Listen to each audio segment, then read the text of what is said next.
went through a bunch of... Okay. What? No, go ahead. I almost interrupted you. No, he lost. We couldn't hear you. Oh, yeah, I know. On the phone, it's kind of hard with the speakerphone. I was saying that Ozzy had gone through so many retirement tours, like, you know, like, I guess from, like, the mid-'80s on, it was like, this is it. And I fucking bought it. I went to every one thinking this was the last time I was going to see him. And here it is, 2009, and he's still doing a new album going back out next year, which is just great. Well, you know what?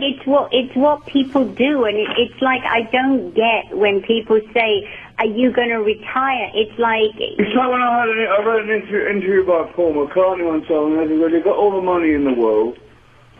What are you going to retire?" And he said, "What's all the money in the world is one thing, but it's what I do, you know." Yeah, exactly. I wouldn't mind slowing down the schedule somewhat, but I can't say. I mean, I don't want to retire quite yet. Yeah, no, you shouldn't retire. I just mean, like, because the schedule is pretty grueling. I mean, with gigs and with all this other stuff. So when it all boils down to it, it's a job, you know. It's what I do, and I love it, you know. Yeah. I'm looking forward to... My father works in a factory most of his life, all of his life, and then he went for voluntary retirement, and he died, and he had nothing else to do, you know. Right.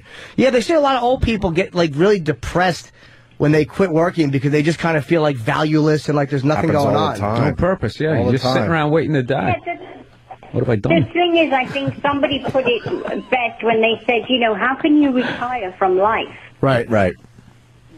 Well, what would the next thing be? I mean, obviously, if you're doing music and you're doing TV, I mean, does production have any interest for you at all, or does that hold no interest for you whatsoever? Production means... For you, record production. Oh, no, I mean, I can't stand being locked in a box with no daylight for days, you know. It's not for me. I want to see Ozzy start like get out. I want to see Ozzy start like a country music career, Sharon. Get out of here. Yeah, that would wash.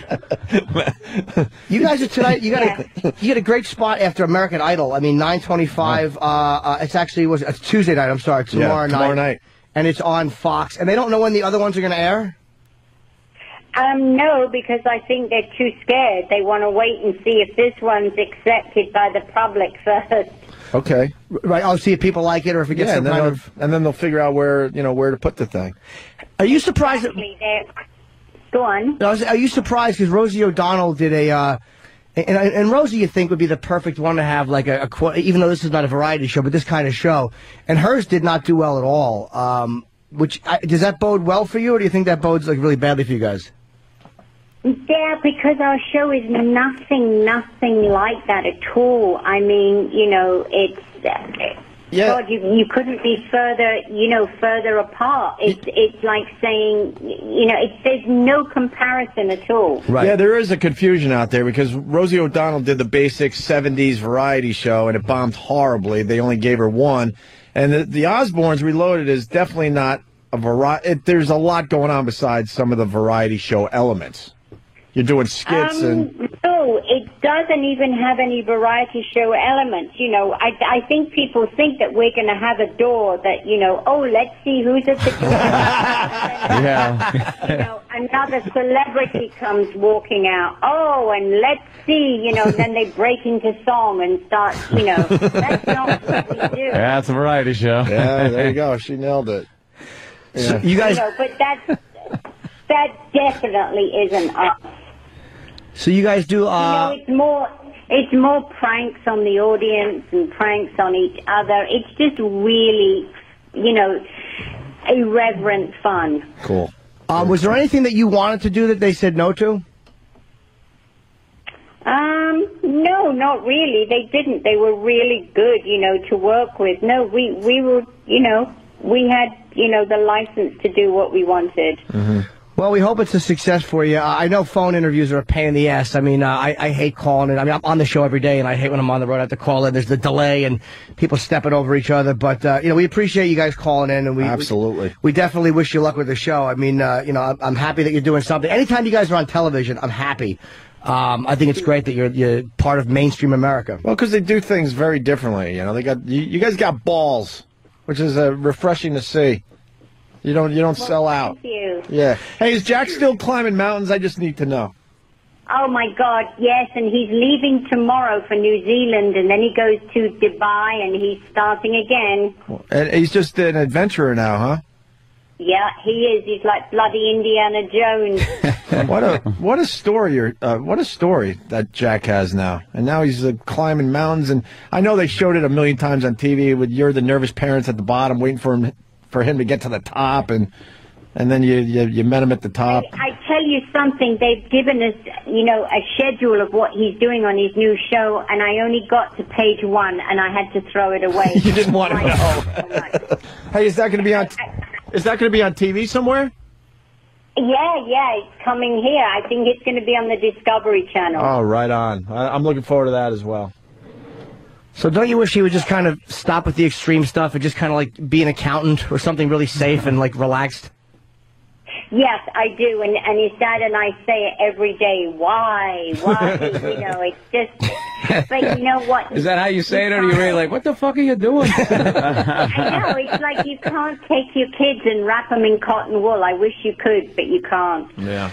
And Amy, once again, didn't want to be a part of the show. She just doesn't like the public eye. She just kind of likes to hang in the background and live her life quietly. Yeah, she likes to have her freedom to go where she wants, and nobody knows who she is, and she's a regular person. Cool. All right, well, listen, we good luck today on what time are you guys going to be on? Because we shouldn't promote something that's against the radio show, but I'll watch it. 10 o'clock. Yeah, so they're heading over there. What time are we on, dude?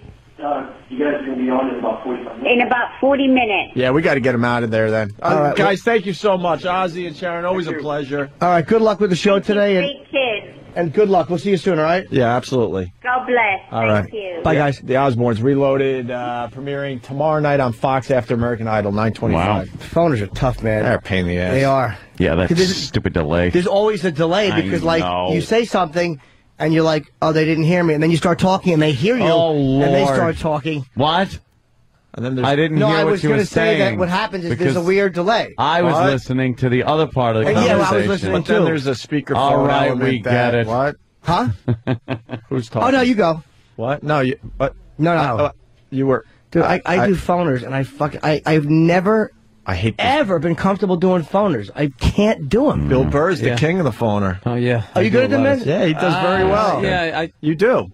Do I? I don't you know. do all right. With the phoners. Well, I think. Well, I've done all right with you guys because you guys know me. So. Well, we're rolling our eyes. So yeah. No, dude, I've had some bad. Dude, another conspiracy. I had one radio station I called up, and the thing was going great. I was killing. And they were like, yeah, what was up with that Philly thing? And something, I mentioned the Opie and Anthony show, and the guy goes, oh, okay. And he just hung up on me. And I just started howling, laughing, going like, wow, I wonder what they did to that guy's morning show. I could tell it was just one of those guys you guys I know just trashed him up and down. Dude, that's happened to me like 3 times. Either I walk in and you just feel the vibe, like, okay, they have a relationship with the comedy club, so they got to put me on, but they have taken a pounding. Oh, we have fucked it up for you guys when you hit the road. You don't think I know. Dude, there was one down in Philly. I walked in there. I felt like I had fucking like an angel heart. I had killed one of their brothers and stole somebody's heart and put it in there, and I was just starting to piece it back together. What the fuck had happened? Nice. And I literally said that to the lady when I walked out. I go, did they have a little back and forth with Opie and Anthony? Yeah, I think when they were dead. Yeah, I think they did. Yeah, they kind of did. Why, were they just awkward with you? I was definitely working for the laughs. That wasn't any sort of, hey, we got a comedian. It was just like, yeah, so Bill's here. Evidently, he's going to be at the Yuck Yuck Barn down the street. Let's acknowledge we got a little sponsorship at this club, and you just get your jokes out of the way. So, Bill, what's on your mind today? Oh, great. Oh, like one of those? That's a great opener. Hey, grapefruits are wacky, aren't they? Yeah, great. All righty, then. Stephen S. from Bayshore. Hey, please ask Sharon the question all of America wants to ask. Can we expect to finally see Shields and Yarnell on TV again? Shields and Yarnell. They do